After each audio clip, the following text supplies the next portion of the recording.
After taking a vacation to get away from his busy life of blowing things up, Bomberman and his pals have returned with an all-new adventure on the Wii with Bomberman Land Wii. Just like Bomberman 64 before it, his latest outing takes the time-tested Bomberman gameplay to a new platform along with all-new motion controls. Luckily, none of it is set in the post-apocalyptic future. It's all about the old-school look and feel of the classic Bomberman game.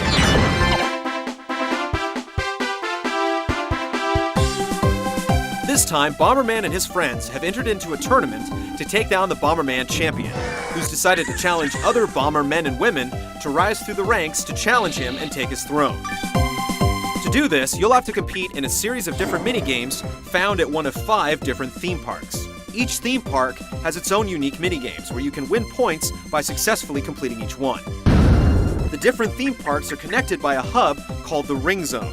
Here, you can challenge your friends to all of the minigames you've unlocked and purchase different clothing items and accessories from the shop to help you stand out from the crowd. Minigames come in several different flavors, from a clone of the classic Buster Brothers for the Neo Geo, a shooting game where you have to shoot lava rocks erupting from a volcano, a rope jumping game, and many more. As you might expect, as you get further, you open up new minigames. There are 51 different minigames in all, and they can be played with up to 4 players, making Bomberman Land yet another party-style Wii game. If you're just looking for a classic game of Bomberman, though, then Bomberman Land Wii has you covered as well. Included in this version are 6 different game types to play head-to-head or against the computer. In Classic mode, the object is, as always, to be the last man or woman standing. You'll blow up walls that occasionally contain items, which you can then pick up to run faster, drop more bombs, make your explosions larger, and so on. The first person to win a set number of times is the winner. Star mode has players trying to collect the most stars by the end of a time limit. Blowing up your opponents causes them to drop their stars, and then you can snatch them up. Point mode gives players a set time limit to take out as many players as they can.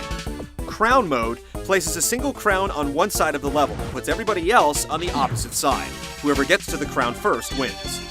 End mode is a mashup of all the modes, randomizing the order and rules as you go. Finally, in Wii mode, players use the Wii remote to point at a spot on the map where they want their bombs to go, while they try to blow up the other player's colors while trying to protect their own. Each mode can also be customized in a number of ways to ensure that the action never gets old. You can also bring over your customized bomber from the story mode to use in all the other gameplay options. Bomberman Land Wii is chock full of fun minigames, as well as several old and new competitive modes. It should keep players and their friends competing with each other for hours on end. We'll have more on Hudson's latest Bomberman game once we get closer to its American release.